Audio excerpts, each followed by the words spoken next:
Hello, it's Professor Teller, and I'm in the privacy of my own home. Nobody's home.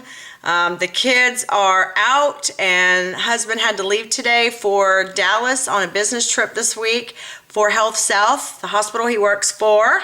And it's been a very busy week. I don't know if most of you understand, but I started teaching at HBU for a quick 5-week MBA course. I was invited to teach there, and I think it was a great honor. So I'm a little late in getting some things done, but this is my weekend to get the persuasive lectures out to you. All right, let's start with what is a persuasive speech? A persuasive speech is for you to invite the audience to believe what you believe. And you need to argue facts. You need to argue what your topic is. All right, you have a strong belief in something. You think everybody should believe in what you believe. And you're out to prove to them that you're not psycho. You have every right to believe the way you believe. I think I'm going to try to give you some examples along the way, so bear with me. First, you're going to support a proposition of fact, value, or policy.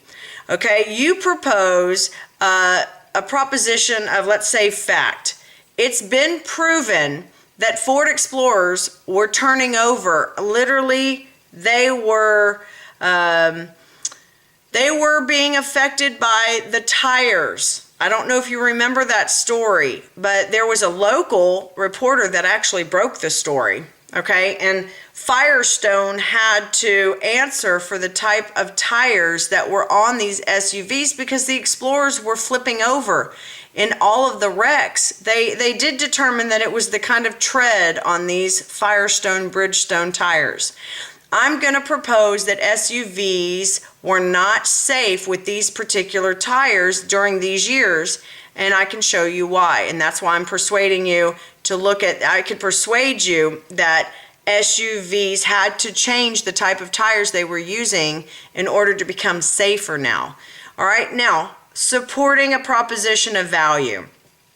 When it comes to values and morals and being ethical, that's really kind of your own understanding of something, and to allow people to believe what you believe, or to ask people rather to believe what you believe, you really have to say, okay, I'm going to prove to you that if you adopt the same values that I adopt, or morals or ethics, that you will see significant rate of return.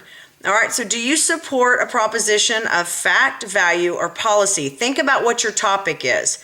Where does it fall? All right, policy is rules, laws. Are you here to implement, or are you here to delete? Are you here to emphasize certain laws or rules?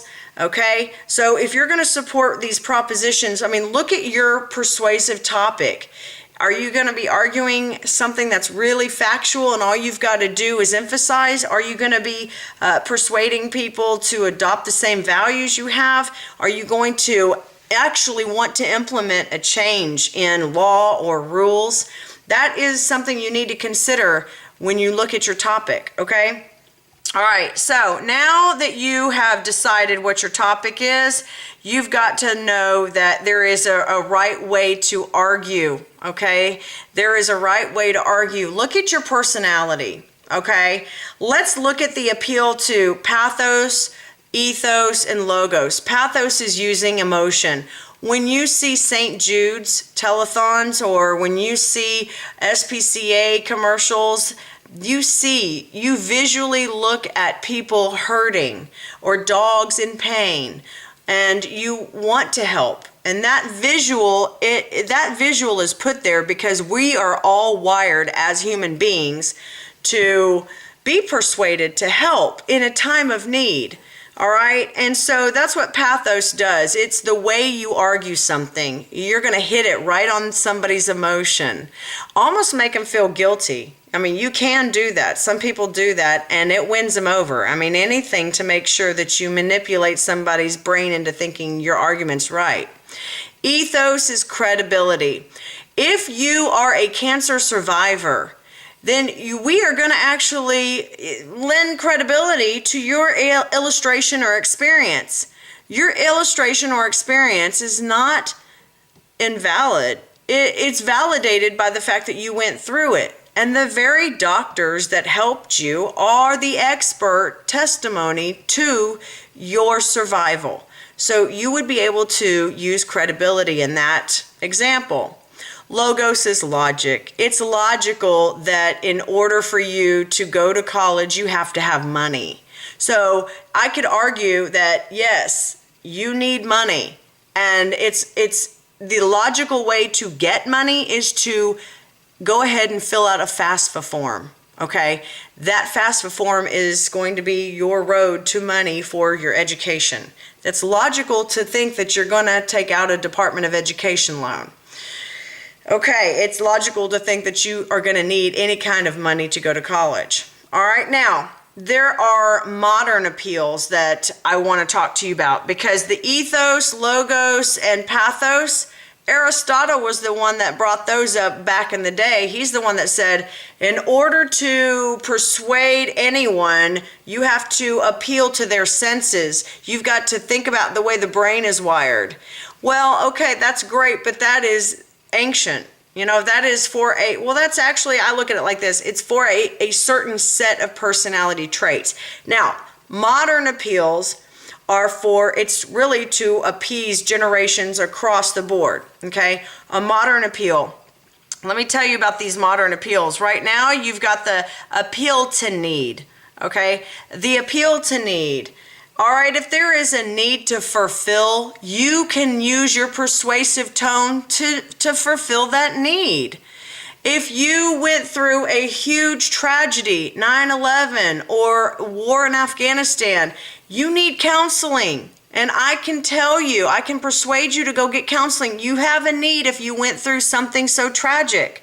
If you have a need for help, you can persuade somebody to go get help. I mean, they have a need. They're going to have to just listen to you, persuade them to go do it. Maybe they need somebody to say it's okay to go do it. All right, the appeal to harmony. This is important. Dave Ramsey speaks every day on financial freedom. Can you imagine what it feels like to not have any debt? Okay, pretend like you are debt-free. You don't have any debt in your life. Financial freedom. When you think of being financially free, isn't that harmony? I mean, it's like harmony to you. Okay, now Dave Ramsey says you can be financially free if you go about it the way he tells you to go about it. There's a method to the madness. The method to the madness. Now, this Financial Peace University is not free. It does cost. He gives you tips on the radio, but he's selling his product, okay? So don't think for a second that anything is free in life. So he's wanting you to buy into his way of thinking. And he says, hey, in order to be harmonious in life or appeal to that harmony, financial freedom is the way about it. And I've got that key, if you will, to financial freedom. All right, now appeal to gain. Look, people are like, I'll buy into it if I've got something, I'm getting something out of it, okay? I can persuade my daughter to stay home and babysit my younger son. I'm like, you've got to watch your brother tonight. What's in it for me? I'll let you go out with your friends Saturday night. Okay, so she's getting something for giving something. All right, so people are going to say, well, all right, what's in it for me? If I am persuaded to do this, what am I getting? Okay, if you give to me, if you donate to my college fund, you can write it off as a tax, break. I mean, so you see what I'm saying? All right, appeal to commitment. All right, here's where you tell people, try it before you buy it. Commit to a whole weekend of no technology, no phone, no computer, no nothing, and see. I want you to see the difference. I'm trying to persuade you to make that deep connection with your higher power or Christ or your senses, your own sanity. Okay, you can convince people just by their commitment their small, big, doesn't matter, their commitment alone, so that they can experience change on their own. Most people feel like if it's my idea, I will commit. And so that is, I'm telling you, the power of persuasive thinking and speaking, it requires you to unwire someone's brain from thinking a certain way and adopt your method of thinking. Okay? It's a very powerful tool. I'm telling you, persuasive speaking should be a class of its own. I mean, an entire 16-week course. And I would love to create one, actually. I mean, I would create an entire course on persuasive thinking. All right, so those are the modern appeals. Now, in order that, the appeals, that's the way you argue.